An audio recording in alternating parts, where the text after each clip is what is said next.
a lot has been going on with Saks Global. A lot of stuff has been going on with Saks Global.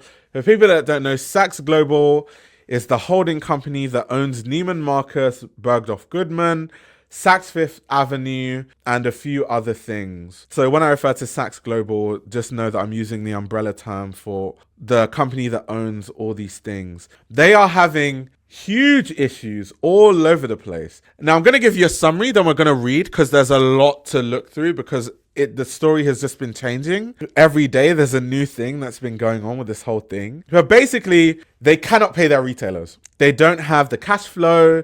They're owing a lot of their retailers money. A lot of their retailers are really mad, rightfully so, that they haven't been paid and they have delayed payments and stuff like that. And so they're just having issues. They've laid off a lot of staff. They're closing down the flagship store for Neiman Marcus, which has literally been the flagship store for years, like so many years. They're closing it down. So a lot of things are going wrong. And the first thing that this really reminds me of, and something that I really wanted to talk about, is the collapse of Matches fashion. And why I really want to talk about this is this wider understanding of why a lot of luxury brands now are focusing more on direct to consumer. You guys will remember when I talked about Le Mer, I did that really, I believe, good analysis on Le Mer, right? And when I did that analysis on Le Mer, I talked about how they've really focused on direct to consumer and how they've made a lot of money. This is the article that I really focused on via BOF. It was a very, very good article. They had a lot of the stats and figures in this article talking about the financial growth of Le Mer and kind of what percentage exactly was direct to consumer. And the fact that they had a really high sell-through rate was really also big. And you can kind of use Le Mer's business model as kind of like a basis for where fashion is going and where a lot of luxury brands are trying to go, right? This sort of direct to consumer, focusing on your e-commerce, all these kind of things. And we've seen this across the fashion industry. We've seen in the financial report of Kering, they talk about focusing on direct to consumer channels, reducing wholesaling, all that sort of stuff. So that's why, in general, wholesaling is dying. A lot of these stores are all going to die. Unfortunately, it's not like I want them to, but unfortunately, it's just the reality of where the retail business is going right now. And when Matches Fashion closed down, they were owing brands millions, like millions and millions. All brands, from big brands like the Prada and Gucci's to smaller retailers. I don't actually know if everyone got their money. I know a lot of cases where people still haven't gotten their money, which is insane. Like, can you imagine as a fashion company where one of your biggest retailers is Matches Fashion and they haven't paid you your money for, I don't know, like over a year, but you spent the money producing the clothing. You still had to pay the manufacturers. You still had to pay the people that your staff, your members of staff that made the clothing, your seamstresses, you had to pay them. You had to pay for all the other things, other components of the garments, whether that's the zips, you had to pay the zip suppliers. You had to pay the label suppliers, but you don't have any money. So you're basically way into their negative. And if that happens with enough retailers, you are going to be bankrupt. You are going to be bankrupt. And this has always been a thing in fashion, like these retailers paying late and just taking the absolute piss. However, it just shows, and I think a lot of people are starting to realize that with e-commerce now and, being able to do your own marketing and all social media marketing and stuff like this, it actually makes way more sense to just be direct to consumer, to be honest. It makes way more sense. I work through the Matches administration. I feel for the staff and indie brands, yeah. And so with the big brands, the thing about the big brands, when Matches Fashion was owning them, they have legal teams and all these big teams that will ensure that they get their money one way or another. If they have to sell Matches Fashion's assets to get their money, they will do that because they have the infrastructure to do that. But if you're not a big brand, if you're a smaller brand just trying to, get by, make a good living, how the hell, what legal infrastructure do you have to chase Matches Fashion and get your money from them? You don't. So they're kind of screwed. And, when you read through this, the fact that it says some customers of the online fashion site, which owed more than £210 million when it collapsed in March, are also unable to get refunds. £210 million. Oh my gosh. It's insane. And this is why retail is dying. Because more brands are seeing stuff like this and they're like, there's no way we are going to put up with this. Like, even reading the article, it says designer brands including Gucci and Anya Hinmarch have been left millions of pounds out of pocket, and some customers will not get refunds after online fashion site Matches Fashion collapsed, owing more than £210 million last month. Customers who bought designer items prior to the administration are not able to return items or get a refund, according to a report by administrators published on Wednesday. So, going back to Saks and the Saks story that we're going to be covering today, it is no secret that this is the reason why so many people have lost faith in a lot of retailers. Culture says, I hope more people return to doing small scale brick and mortar stores because direct to consumer is amazing, but there's so much internet noise to cut through. I want everything luxury or down to rescale. Yeah, for sure. I think nothing beats going into a very cool store like a Dover Street Market or a Colette when Colette was around, or, you know, these stores where everything is arranged perfectly, it's conceptual, they match brands that are similar, so you might find out about new brands. Like in Dover Street Market, I find out about new brands all the time because of how the store is and how they put similar brands close to each other, so you're like, oh, that thing looks interesting, it's kind of what I would buy when you're in like a similar section. I'm a big fan of that. So it's sad that these things are leading to the death of retail, but it's just, I more feel sorry for the smaller designers because I know that it's tough. Like, the fashion business is so tough. We've seen so many brands have to close down, and this is one of the big reasons why. Like, most small brands, they might have like 50 retailers, but realistically, every retailer is buying like 5 jackets or like 2 trousers, 1 jacket, and like 5 shirts. It's not a lot of money. So every small brand has those 1 or 2 retailers that is responsible for like 30% of their business, 40% of their business. And it's normally like a big retailer, like a Matches Fashion or a Saks. And so if they delay a payment, that is 50% of your payroll gone. Plus you're in the negative because you're not being paid for stuff that you've paid money for. You've paid everyone that made that product, but then you've not been compensated for the sale of that product. So you're so in the negative because of it. It's insane. Siobhan says, this reminds of suing people, how you have to pay someone to get your money back or to pay for injuries, pay to play and wait, bankruptcy courts. Yeah, it's insane because the thing about it, even if you eventually get your money back, let's say 3 years later, you finally win your court case, the damage is already done because within those 3 years, you're struggling. And at any point within those 3 years, before you get your money back, you might close because you can't afford to be open. So whether you get your money or not, the damage is always done. I find this whole weird thing where like people are like, oh, but they're going to get their money back. So like if someone is supposed to pay me an amount of money, like say like I was just getting by, let me even use like myself as an example instead of brands to make it easier to understand. Say I made £2,000 a month and my total bills in the month are £1,500. Now that means I'm basically damn near living close to paycheck to paycheck, because if my total bills are £1,500, which is the reality for most people living in the UK, which is why there's a cost of living crisis, that means I only have £500 left over after I've paid my necessary bills like rent, electricity, gas, stuff like that, to eat. Like that £500 left is what I'm going to eat food with, what I'm going to do everything else with.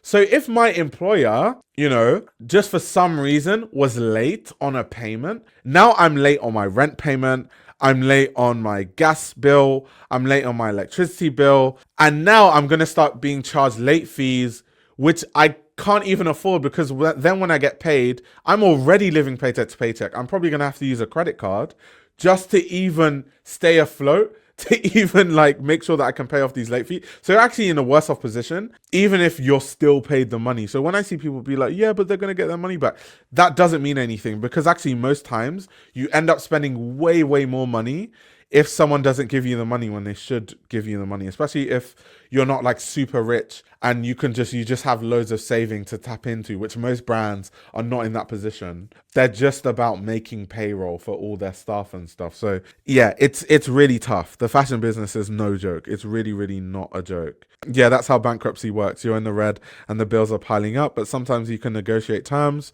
so the bill collectors can stop bothering you temporarily. Yes, sometimes though. It's not every time that they accept the terms or they are willing to accept terms. So that's the thing, right? That's why it's very important, because the messed up thing, which is why I think this is very exploitative when it comes to these big retailers that don't pay people on time. They are in a position where they have everyone's money, so they can pick and choose what they allocate money to. So the retailers are always the people that are never in the worst position, because they can just pay you late and then use that money to pay for something that they need for their own company, while you're left to just struggle, right? Because they are the ones with the money. They are the ones with the money. They're the ones holding on to the money. So that's why I will never side with the retailers over like the smaller brands. Never, ever, ever, ever. Because they are the ones that actually have the leeway to just use your money how they like in the meantime while you haven't been paid. Big issue. But anyway, let's read this first article. There are 3 articles. I'll show you guys all of them. So the first article is Saks wanted to clear the air with brands. The plan backfired. Shortly after, BOF made a follow-up article about how they need to earn back brands' trust. And then, what do you know? Saks Global is laying off about 5% of its US corporate workers. So we'll be reading all those 3 in a row, which is why I said this might be really long. And then obviously we'll talk about kind of what has been going on during these times. So anyway, it says, relations between Saks Global and many of the 2,000 odd brands stocked in its department stores appear to be worse than ever after the owner of Saks Fifth Avenue, Neiman Marcus, and Bergdorf Goodman sent a letter last week setting new payment terms, which is funny. Key insight, Saks Global sent a letter to vendors outlining a new payment plan and a promise to pay past due balances. Despite the clarification, multiple brands told BOF this week they will no longer work with Saks, Neiman Marcus, and Bergdorf Goodman. To fulfill its ambitions of becoming the leading force in American luxury retail, Saks needs the cooperation of brand partners. Now, let's just stop there. A fashion store does not exist without clothing to sell. So if you are losing faith by partners, and even potential partners are looking at this whole situation going on and being like, we don't really want to be stocked with any of the Saks Global retailers because we feel like we're going to have cash flow issues and they're not going to pay us on time.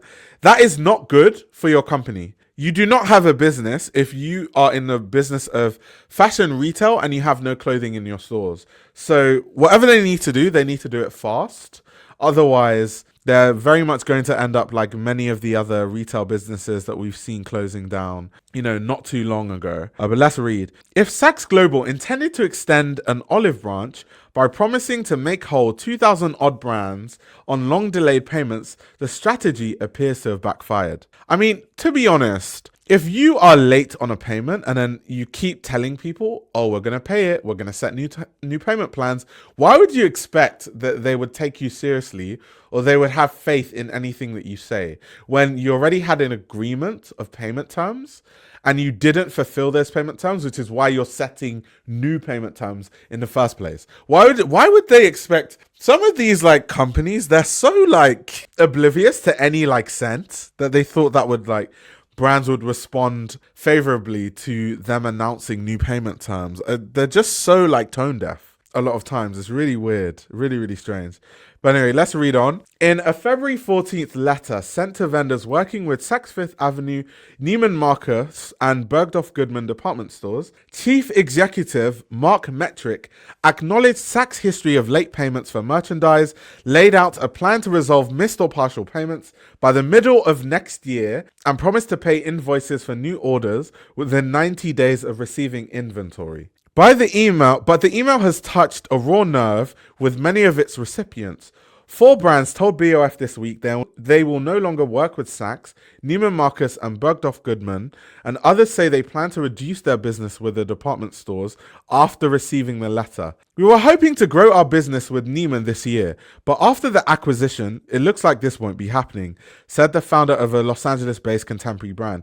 It's just too much of a risk right now, and that's exactly what I was alluding to before we started reading the article. For people that don't know, Saks Global, not too long ago, acquired Neiman Marcus, which is why there's a lot of talk around Saks and Neiman Marcus. For people that don't know, by the way, which is why they said that, we were hoping to grow our business with Neiman this year, but after the acquisition, it looks like it won't be happening. But anyway, reading on. Others put their reactions in stronger terms. It's so arrogant and disrespectful, one executive at a New York-based fashion brand wrote to BOF.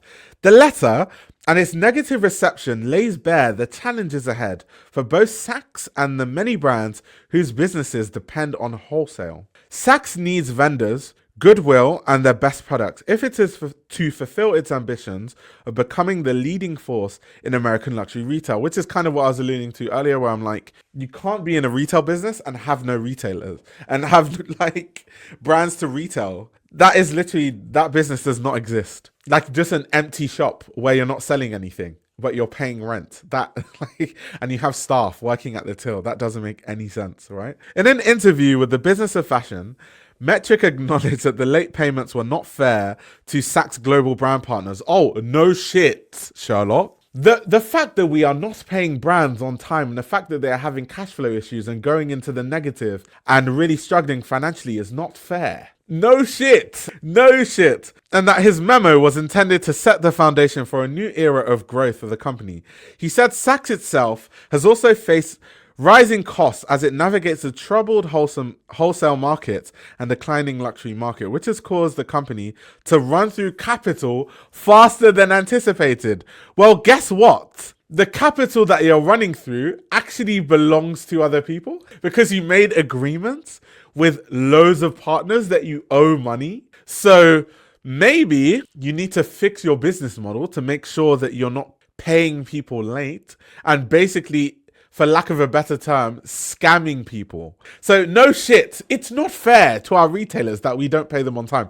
No fucking shit. That was very hard to guess. That was very, very hard to guess. Someone is saying they're in debt. Yeah, but you need to understand that, as a business, it's very exploitative to be in debt and to, keep onboarding new retailers because for your business, you need brands in your store under the pretense that we will pay you this amount of money by this time and then not paying them because you have financial issues. Well, if you have financial issues, maybe fix those first instead of, onboarding more people that you have no intention of paying because you don't have the money to pay them. You see what I mean? So it's exploitative to even do that in the first place, knowing fully well that you have your own cash flow issues and financial issues, right? That's literally the issue. That's the main issue. Let's see. But he also had a message for brands threatening to walk away. For a year and a half, I have heard, we just need clarity, Metric said. And so I sent a letter and I said, here's what's going on.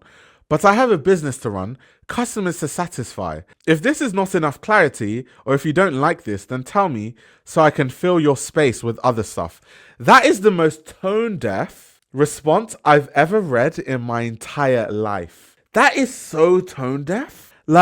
You owe people money.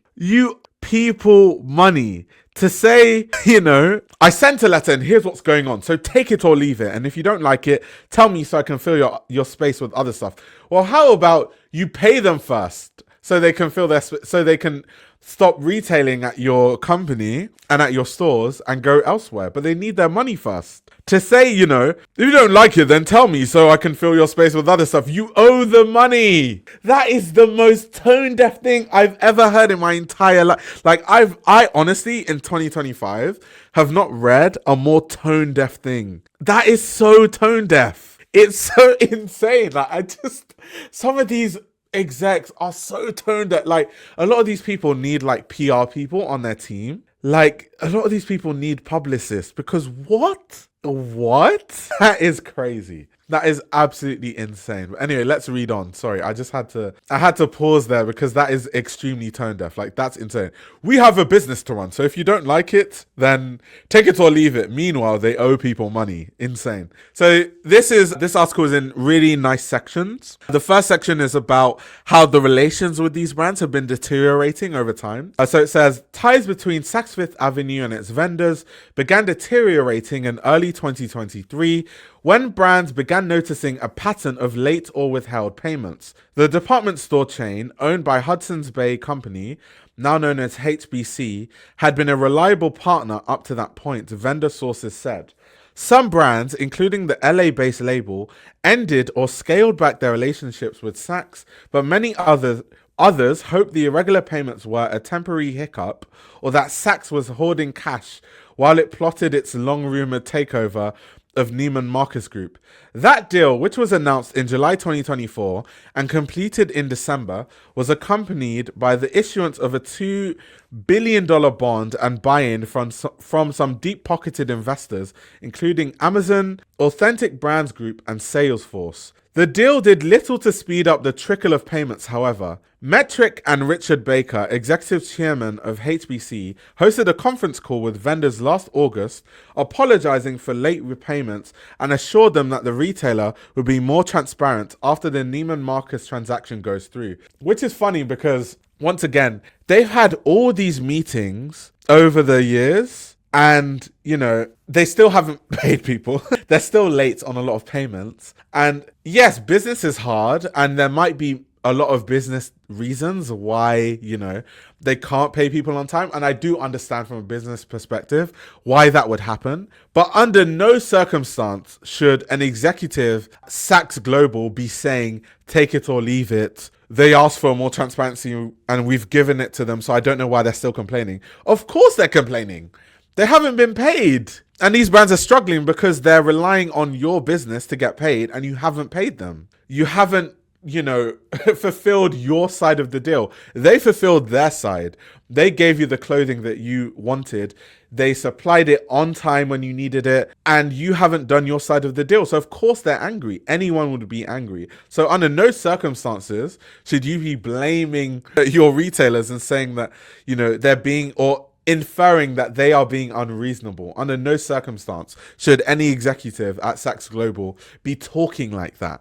It's just completely tone deaf. Even if they have their own financial issues, and of course there are very specific business reasons why they can't pay people on time, they need to be sensitive to the fact that the companies that they aren't paying are also struggling. So of course they are completely warranted to be annoyed with the fact that they keep being promised these things, they keep having meetings, but they haven't seen any payments. That's just completely normal. Just completely normal. Exactly. What a way to burn bridges with their brands. Exactly. And the Nectar Man said that they are using leverage. No, they surmise the supplier needs the retailer more than the other way around. That's how business works, unfortunately. Yeah, of course. And I understand. But what I don't understand is like what the execs are saying. Like, it's almost like they can't understand why the retailers are annoyed. It's almost like they genuinely can't understand based on the statements that are being made. It's literally like they don't get it. Let's see what statement they've made. I understand and I'm sympathetic to the last 18 months and the challenges regarding payments, Metric reiterated in the letter last week. While the text of the letter promises payment in full, for many recipients it appears it was too little too late. It's wrong and misleading to act as if this is going to be helpful, said the CEO of an American fashion group who decided last week to terminate its relationship with Saks for good and cancelled its upcoming orders from Neiman Marcus and Bergdorf Goodman. It's disrespectful to say everyone should put the last 18 months behind them when Saks had their buyers go out in the market and commit to orders that they had no intentions of seeing through. Exactly what I was referring to earlier, where it's very exploitative to know the issues that you have and just put in orders anyway, knowing full well that you have no intentions to pay, because you know that from your side, you don't have the cash flow to do it. That's insane. And I completely agree with this statement. Other brands are taking the letter in stride. So-called net 90 payment terms are not unusual in the wholesale business, and Saks is hardly the first department store to defer payments. Purchase orders are rarely contractual, and as unsecured creditors, brands have always had limited means of collecting what's owed to them by their stockists. That's very true. I did allude to that earlier, that this is nothing new. Like in fashion in general, it's been known for having, retailers not pay on time and, exploit terms of certain contracts, or sometimes they don't even have contracts in place.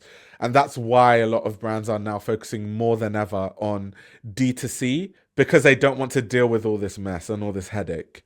But reading on, it's still going to be a lot of chasing, but at least it's something, said one LA-based designer. I was ready to write off what they owed us as bad debt. Like, imagine putting a lot of brands in this position. They are literally in a position where they have to write off what they are owed as bad debt. That is insane. They paid the factories, they paid the seamstresses, they paid their member of staff, they paid for all the raw materials. They had to pay for that.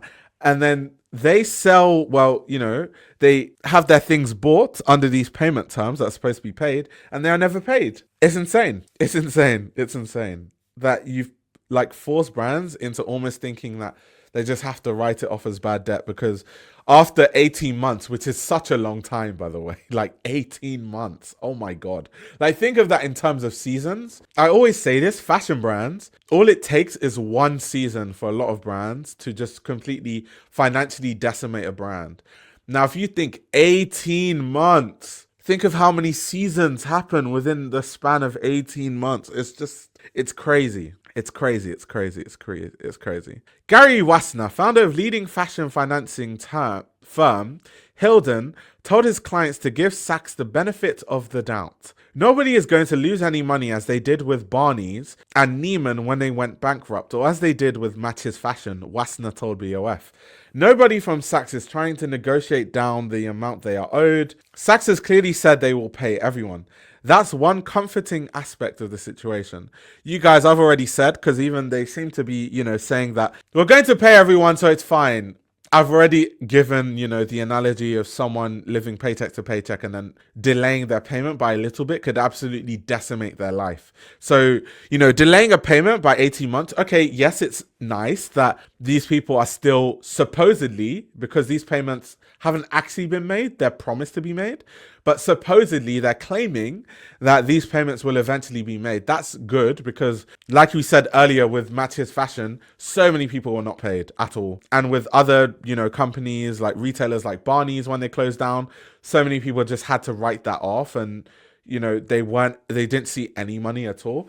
So, okay, cool, that's a positive, but they shouldn't be acting like, they are God's gift from earth because they're finally paying people 18 months after. But anyway, reading on. But given Saks' recent track record, even net 90 seems like an unreliable promise, one CEO said. Everyone knows they'll play games around that, they said. Some also took issue with the fact that they called a thinly veiled threat in Metric's letter, which stated that if brands choose to cut back their shipments to Saks, then they would be eliminated from its brand roster. Interesting, guys. So look at the bullying here. So they have paid people late, which has led to the decimation of confidence for a lot of these brands with Saks as a retailer. And Metric said that if they cut back on their shipments, they will be eliminated from the brand's roster. Now, let me get this correct. So you haven't done your side of the deal. All the other brands have done their side of the deal, not you.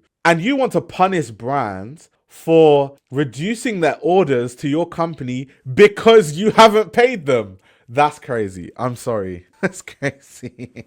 That's crazy. That is actually so crazy. It's funny. In the absence of the normal flow of goods, we anticipate that we will have to make changes to our brand partner matrix, Metric wrote. He told BOF stocking a smaller number of brands would help Saks Global better support the ones that remain. Oh my God, guys. Isn't this what I said earlier? That if you don't have the cash flow issues to pay all these brands, maybe you should reduce the amount of brands that you're stocking while you fix your issues so that when you expand again, you have the cash flow to pay brands sooner. That's literally what I said. Literally what I said earlier. And then when you read the article, Metric himself told BOF that stocking a smaller number of brands would help Saks Global better support the ones that remain. So why didn't they just do that before? Like, it's so crazy. And the Nectar man, yeah, exactly. This is the leverage you're talking about. Yeah, it is a very nasty business. But I like reporting these things because I think that a lot of people don't really know how hard the business of fashion is. So I like to report and really talk about it, because this is why I always advise designers especially designers that go to fashion school. They're like, yeah, I want to start my brand out of school. And I'm like, don't do that. Don't do that. Go and work for a brand and build contacts and connections so that you have an easier time when you do start your brand. There's no rush. So many people in a rush. They want to be like some billionaire. They want to have some billion brand or some million brand by the time they're 25. They want to be like on the Forbes 30 under 30 list. I think it's very unrealistic as a goal. I think you shouldn't do that personally. As someone that's worked in the industry, that would be my advice to designers. So let's see. Reading on. Let's just skip. The next section is what's the plan. So let's see what their plan is to pay the retailers. Let's see. Even if the company starts paying back the millions of dollars it owes vendors, executives who spoke with BOF said that they question whether Saks Global can make good on its promise to become the dominant force in luxury retail that was touted as the reason for the merger. We took a big leap to get this deal done, but we did it so we can strengthen not just our company, but strengthen our ability to be a great partner and to grow the industry, said Metric. However, that task will only grow more difficult if Saks cannot mend its relationship with the brands that fill its stores. Several brand executives noted that Saks' approach to paying vendors had spread to Neiman Marcus and Bergdorf Goodman. Prior to this transaction closing, the Neiman Marcus Group owned stores were responsible partners that usually paid their bills 30 days after an invoice went through, some brands said. What I see is a lack of vision, a lack of integrity, and frankly, a lack of a business plan, said the CEO of the American fashion group that ended its relationship with Saks. The anger among vendors has been exacerbated by word-of-mouth reports that brands with personal connections to Saks leadership or under the ownership of powerful conglomerates had fewer hiccups with payments and have been told by the company that they will not be subject to the payment plan outlined in the letter. Metric confirmed that there are some vendors who are exempt from the new plan. So once again, let me just highlight that section. This is why, and once again, this is exactly why I tell people, don't start a brand immediately, go and work for a brand. This is why you need connections. Can you see the difference between who you know and not knowing said people and having those relationships? Certain people haven't been paid and are struggling because they haven't gotten their money. Meanwhile, other vendors who know people personally that are on the Saks leadership are not even subject to the payment plans and have gotten their payments immediately. They're not even, they have no issues and no worries, right? This is exactly why I tell people, build connections in the fashion industry, build contacts, don't just start a brand. You will have no contacts and you will get the least favorable terms everywhere you turn, and you will be absolutely like decimated by all the terms that you sign. So yeah, this is exactly why. This is exactly why I say this. Terms are based on individual brand negotiations. Some brands would have different terms than other brands, he said, which is normal, by the way. That's like completely known, and that's normal in every business. So yeah, that's what you know, but that's why it's very important to build those connections and build those contacts. Next, can't walk away. Despite their frustration, industry insiders were reluctant to speak on the record about Saks because of its sheer scale and its connections to other powerful figures in the business. Saks Fifth Avenue and Neiman Marcus Group combined have an annual turnover of $10 billion. Though they have competitors that stock a similar assortment, as far as US-based pure luxury department store chains go, it's the biggest game in town. And that, once again, is why they have the power, which is normal in every business. Like, if you have that kind of power, you can tell brands, even though we haven't paid you, if you reduce how much you stock with us, then we will terminate our relationship with you. That's why they're in a position to be able to have the leverage to even do that in the first place, right? But reading on, none of us are able to speak out about this because we do not hold the power. Saks does, said one designer of a small New York-based fashion brand who was owed $100,000 by Saks Fifth Avenue last year.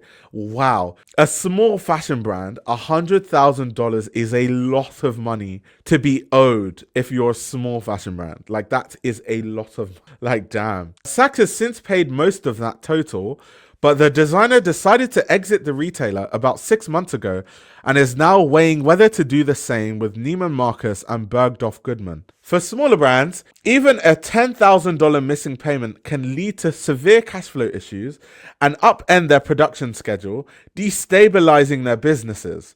The designer who was owed $100,000 told BOF that after Saks stopped paying its bills, they had to take out a commercial bank loan for the first time. Oh my God, this is literally exactly the analogy that I gave when I was talking about if you're living paycheck to paycheck and your employer is late on a payment, now you have to start, getting loans and incurring credit card debt. And before you know it, you enter a level of debt that you'll never be able to pay off. That's exactly what happens in these situations. It's literally what happens. But reading on. Alternatives to working with Saks are scarce.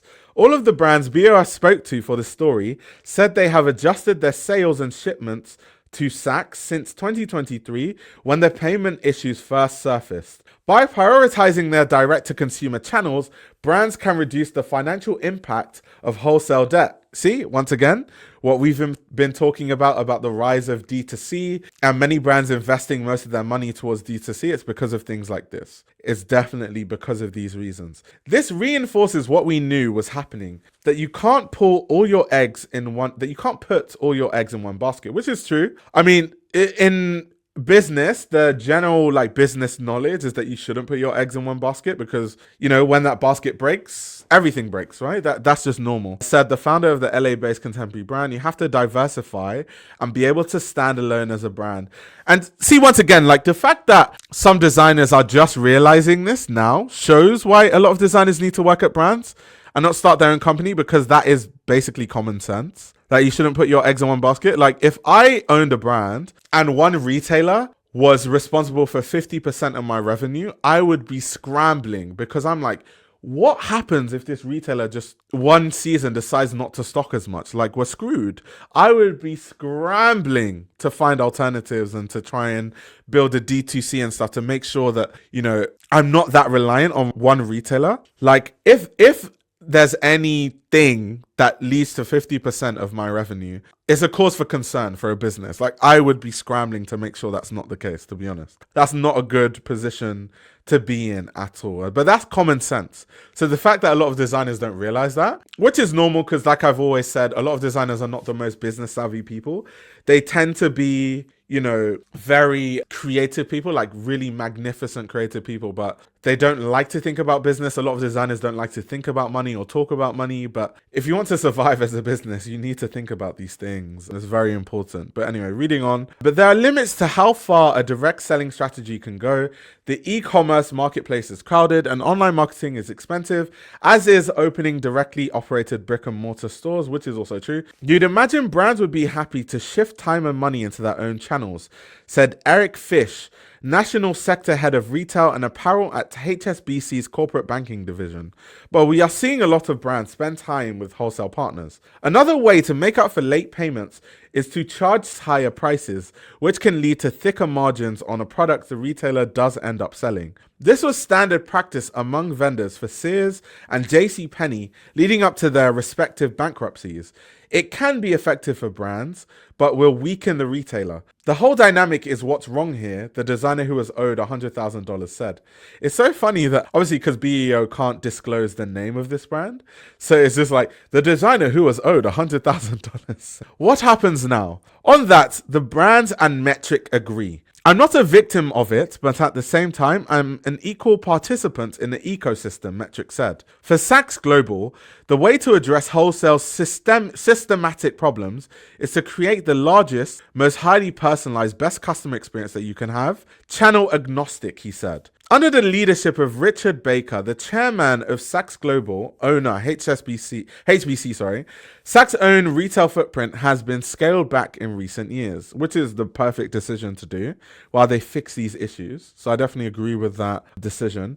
Baker, a real estate investor, has amassed a fortune buying and selling off retail properties. Under Baker's ownership, Lord & Taylor sold his flagship store in Manhattan for $850 million in 2017, 3 years before it declared bankruptcy. Earlier this week, it was reported that Saks Global will close the Neiman Marcus flagship store in downtown Dallas next month, which has been there for so long, by the way, as well as a Saks Fifth Avenue flagship location in Toronto. Saks has not confirmed the latter and told BOF that the Dallas closure was due to failed lease negotiations with the landlord. That could definitely be partially true, but I question if that's the only reason why they're closing down a store. Like, it's just because the lease negotiations failed. Like, was it because you didn't want to pay them what you should rightfully pay them? Like, what was the reason why? However, Metrics said Saks' global future lies in retail, not real estate. You don't double down on luxury retail to build the largest luxury multi-brand distribution platform in the world because you're just interested in real estate, Metrics said. Luxury is our long game and we are steadfastly committed to our strategy. Saks faces plenty of competition on that front.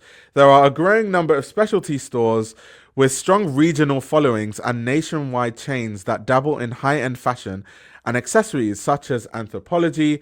Online retailers including Shopbop, Revolve, and Forward have built reputations in recent years as supportive and high-volume partners. Saks' straining relationship with brands will also be an opportunity for Nordstrom and Bloomingdale's to enhance their brand mix and product assortment, insiders said. Even Macy's is exploring an upmarket play in certain locations and has inked new partnerships with a number of contemporary brands. Whenever there is disruption in one retailer or channel, it always creates opportunities with best-in-class competitors, said Fish. So, very interesting. Like I said, it was very much a long one, but I think it's very important also to talk about news, not just in what's going on with brands in a very, frivolous way, but also really talk about the nitty-gritty of business and the business realities for a lot of up-and-coming brands and kind of how they are suffering with a lot of their retailers. So I thought it was very important to talk about this and really talk about a lot of the issues that have been happening. And so now that we've read this article, this next article, which I won't read,